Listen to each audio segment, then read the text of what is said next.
So let's continue with the calcium channel blockers.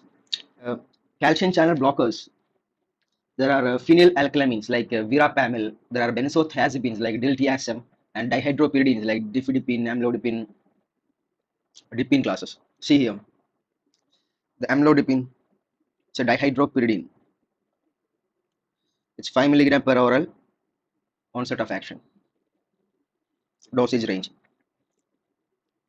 Like diltiazem, it's a benzalkylamine, so it's 30 milligram per oral. Like that, it changes. Okay, you study the table. Verapamil, this is a phenylalkylamines, 80 milligram per oral. So coming to calcium channel blockers, these calcium channel blockers generally have no significant central nervous system side effects and can be used to treat disease such as angina pectoris that coexist with hypertension. So it can be used to do treatment of angina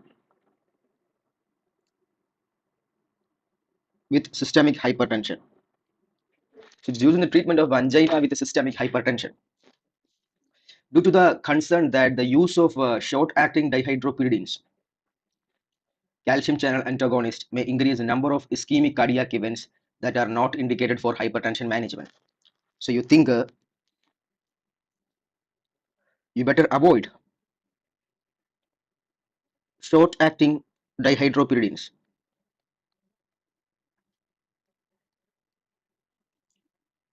Example, nifedipine,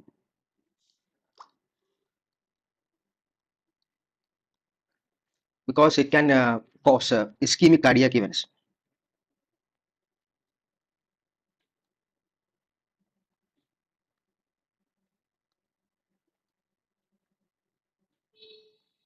Okay, so long-acting agents are considered safe in the management of hypertension. The long-acting agents, like we told, it can be amlodipines. Then classes of calcium channel blockers. We already discussed classes. First comes diphenylalkylamines.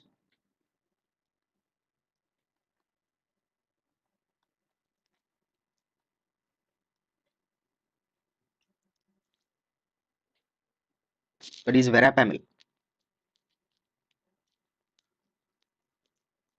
Next comes benzodiazepines. It is diltiazem. Next comes dihydropyridines.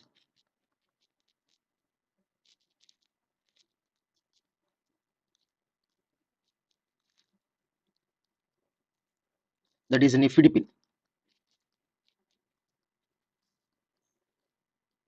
Amlodipine.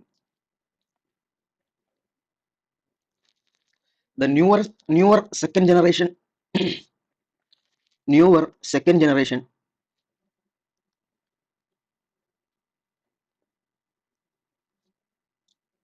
that are amlodipine,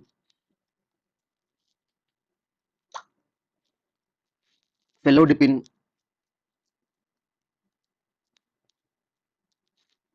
and nicardipine,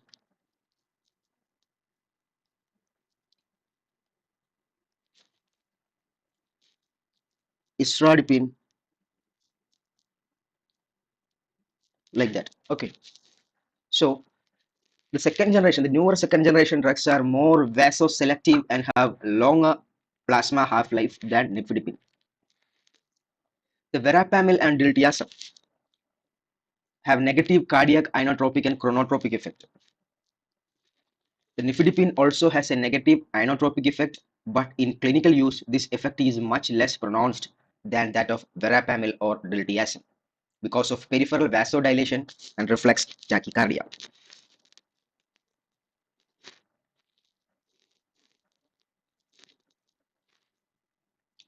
Less negative inotropic effect have been observed with second generation dihydropyridine. So inotropic, chronotropic.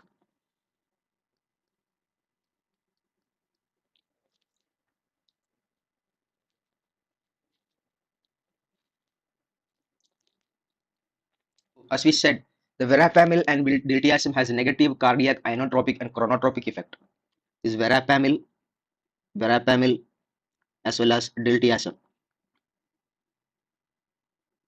This has both has got negative inotropic as well as a negative chronotropic effect. Inotropic means the contractility of the heart, affecting the contractility, while chronotropic affect the heart rate. The rate of the heart is decreased. You see, all calcium channel blockers are metabolized in liver. Thus, in patients with cirrhosis, the dosing interval should be adjusted accordingly. Some of these drugs also inhibit metabolism of other hepatically cleared medications, example cyclosporin. Verapamil and diltiazem should be used with caution in patients with cardiac conduction abnormality, as they can worsen heart failure in patients with a decreased left ventricular function. Verapamil, diltiazem.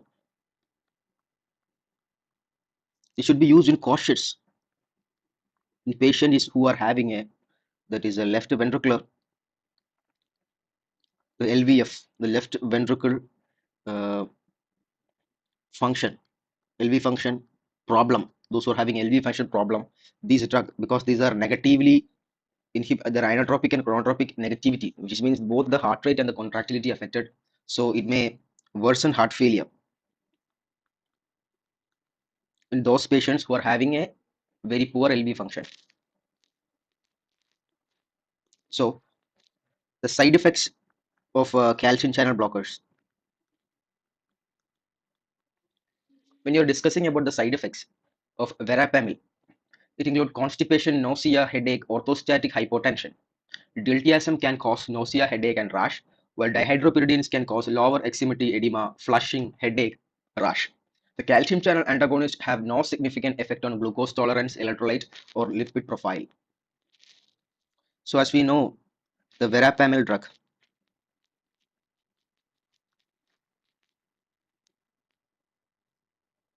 it's a constipation. Side effects is constipation, nausea, vomiting, orthostatic hypotension. Why? Because these are relaxants and inotropic and chronotropic effect. Then, likewise, diltiazem.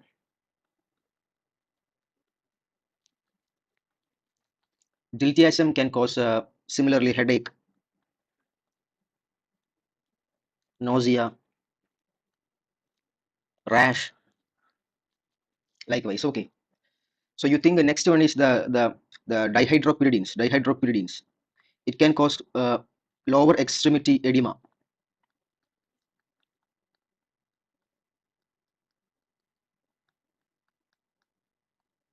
Lower extremity edema means why it happened, because it dilate the blood vessel, which improve blood flow. It can put pressure on smaller vessel, causing fluid leak out. Leak out. That is the cause of dependent edema. Next is the flushing. See, the advantage of calcium channel blockers over the diuretics, especially thiazide diuretics, cause hyperlipidemia, hyperuricemia, and also it can cause a thiazide-induced pancreatitis, high glycemia, calcemia, all thing. But here there is no significant effect on the glucose tolerance, electrolytes, or lipid profile. So next comes the drug called RAS inhibitor.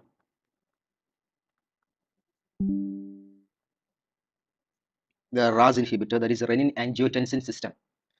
We have a first is a AZ inhibitor. Second is a ARB, that is receptor blocker. Third is one is the direct renin inhibitor.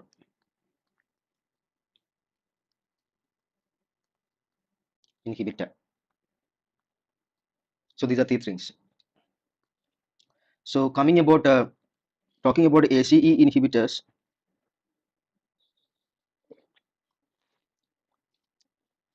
these ACE inhibitors may have beneficial effect in patients with concomitant heart failure or a kidney problem. One study has suggested that ACE inhibitor, especially ramipril, may significantly reduce the rate of death.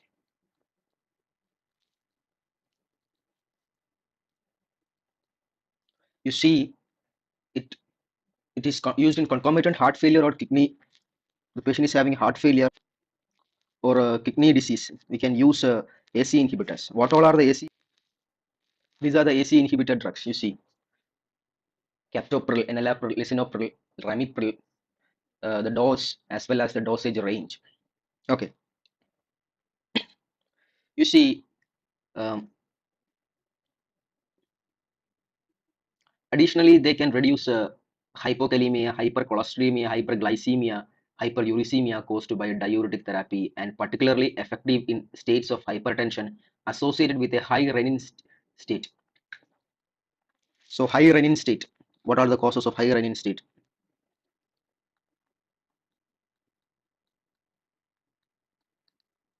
It is scleroderma, renal crisis. This is a high renin. The high renin state also. In such case, also we can use ACE inhibitors. You see, it prevents rate of death due to MI as well as stroke in patients without heart failure or low ejection fraction. The higher end state is scleroderma renal crisis. The scleroderma renal crisis is a life-threatening complication of scleroderma and present with the abrupt onset of severe hypertension accompanied by rapidly progressive renal failure, hypertensive encephalopathy, congestive cardiac failure, and microangiopathic hemolytic anemia. So in such cases also we can use these AC inhibitors. When you're discussing about the side effects of AC inhibitors,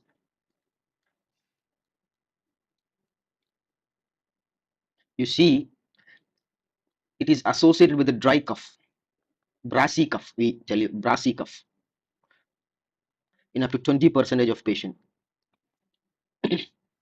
There can be angioneurotic edema.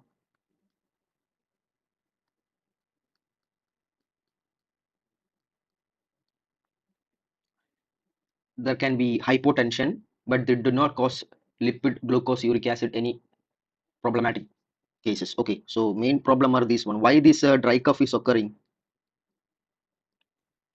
The dry cough is the mechanism is not possibly 100% clear, but it possibly due to bradykinin,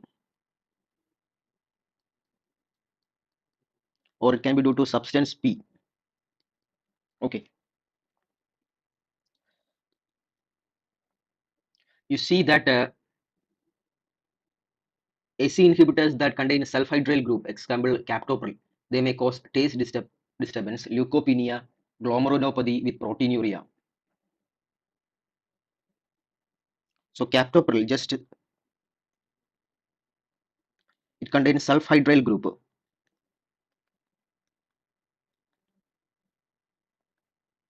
so it can cause what? Can cause taste disturbance.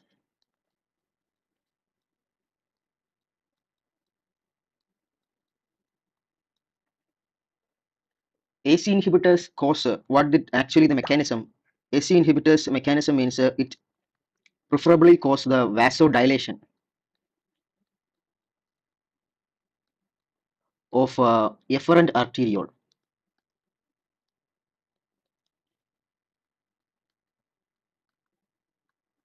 Efferent arteriole.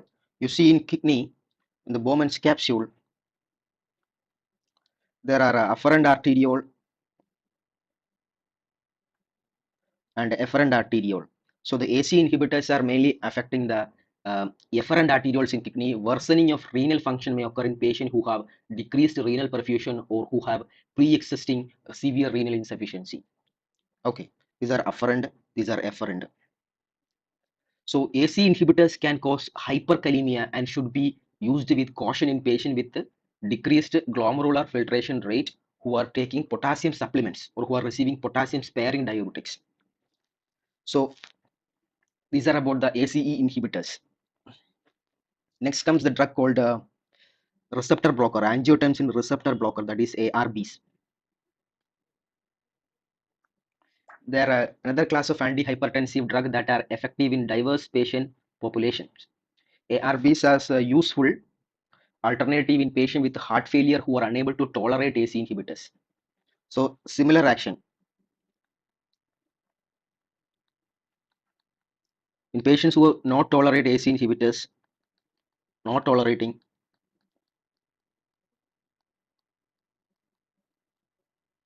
similar action means what? The receptor level action, receptor blocking property. In AC inhibitor, the converting, the formation of angiotensin 2 is blocked. Here, at the receptor level, it is blocked. Receptor blocking property. Okay. So that is about the you cautiously use in patients who are having low GFR. You should be cautiously used because no, not here.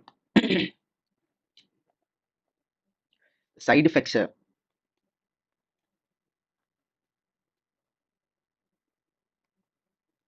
The side effects include angioedema,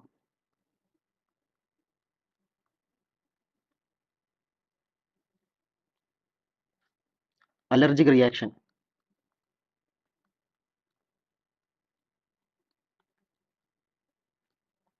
and rashes. You see, next class of drugs is called a direct renin inhibitor.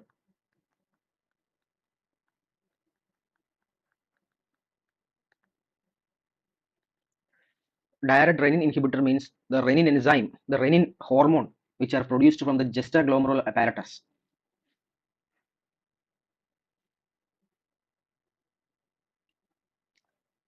The primary source of renin is regulated by the juxtaglomerular apparatus. Okay, so at the level it is blocked. That is one drug called aliskiren.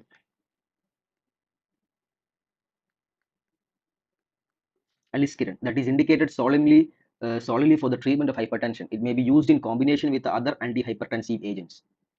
However, combined use with the AC inhibitor or ARB is contraindicated in patients with diabetes. You see, in diabetes mellitus, aliskiren plus AC inhibitor or ARB, it is contraindicated. It is contraindicated. Okay.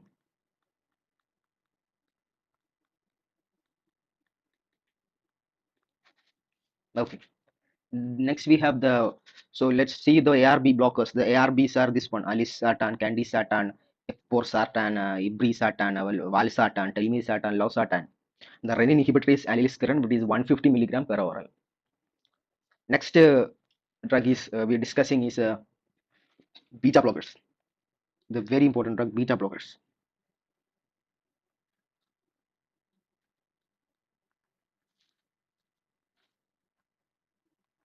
When you are dealing with a beta blocker, they're part of medical regime that have been proven to decrease stroke, MI, heart failure.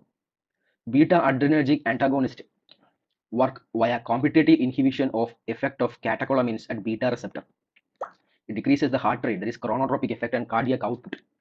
These agents also decrease plasma renin and cause a resetting of a baroreceptor to accept lower level of BP. Beta adrenergic antagonist cause a release of vasodilatory prostaglandin, decrease plasma volume, and may also have CNS mediated antihypertensive effect.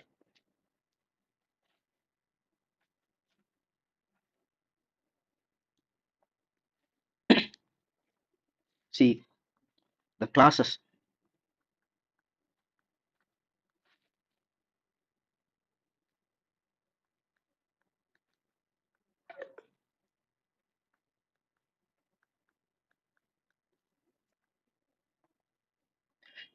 can be subdivided into cardioselective with a primary beta blocking effect, and those are non-selective with beta and beta 2 blocking effect.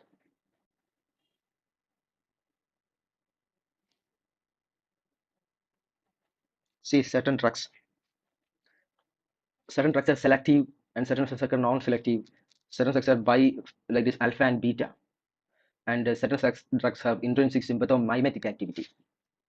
You see, labetalol and carbidiol, they are alpha and beta antagonists. Labetalol.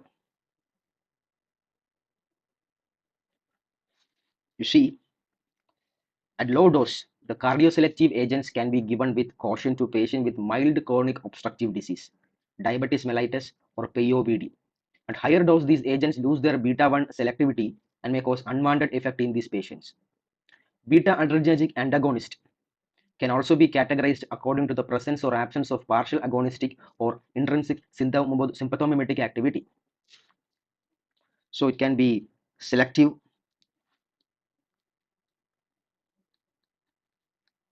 non-selective, alpha plus beta blocking effect with intrinsic sympathomimetic activity. These are certain classes. So a beta adrenergic antagonist with intrinsic sympathomimetic activity cause less bradycardia than do those without it.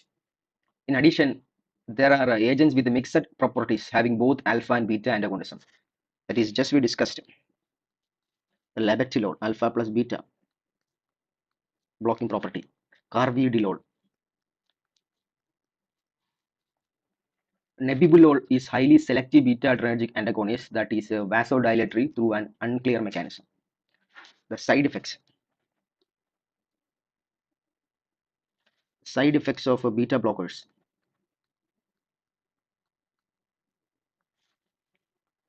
include high degree AV block. There can be AV block.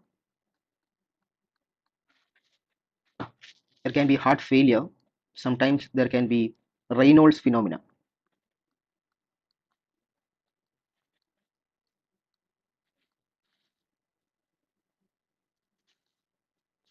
Impotence.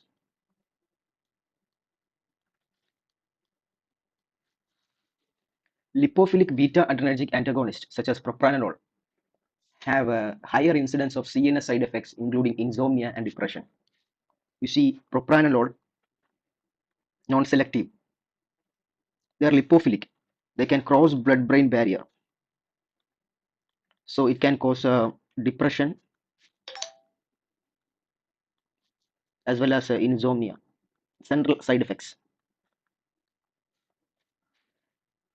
Propranolol can also cause nasal congestion. Beta adrenergic antagonists can cause adverse effects on lipid profile. So it increases triglycerides, decrease HDL level occur mainly with non-selective beta adrenergic antagonists. So especially non-selective, in case of non-selective case, non-selective beta blockers, there can occur increased triglyceride level, decreased HDL level. But in case with the beta blockers with intrinsic sympathomimetic activity, such a lipid profile affecting problem is not that much prominent. The pindalol, a selective beta adrenergic antagonist with intrinsic sympathomimetic activity. That is pindalol. You have heard of pindalol. It is a beta blocker with intrinsic sympathomimetic activity. May it may actually increase HDL, nominally increase triglycerides. Side effects of labetalol. Labetalol is alpha plus beta blocker.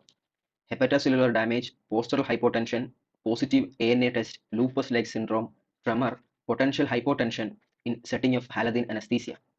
Carvedilol appears to have similar side effect profile to other beta adrenergic antagonists. Both labetalol and carvedilol have negligible effect on lipids. Rarely, reflex tachycardia may occur because of the initial vasodilatory effect of labetalol on carvedilol. Because the beta receptor density is increased with chronic antagonism, abrupt withdrawal of this agent can precipitate angina pectoris, increased BP. Other effect attributed to an increase in adrenergic tone. So labetalol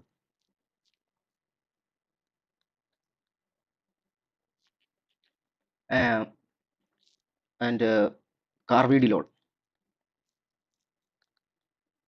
this can cause reflex tachycardia.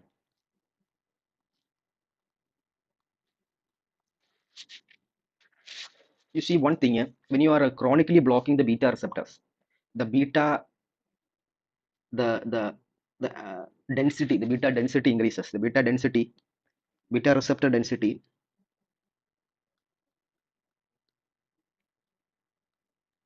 increases. It is more and more beta blockers occurs when you're blocking beta property. Suppose this is a beta blocker, beta receptor. When you're blocking these receptors, more and more receptors come, and when you are abruptly releasing or withdrawing the beta receptor blockers, all the adrenergic hormones it act on these new receptors and produce a produce a angina pectoris, hypertension, BP increase, and adrenergic tone. Okay.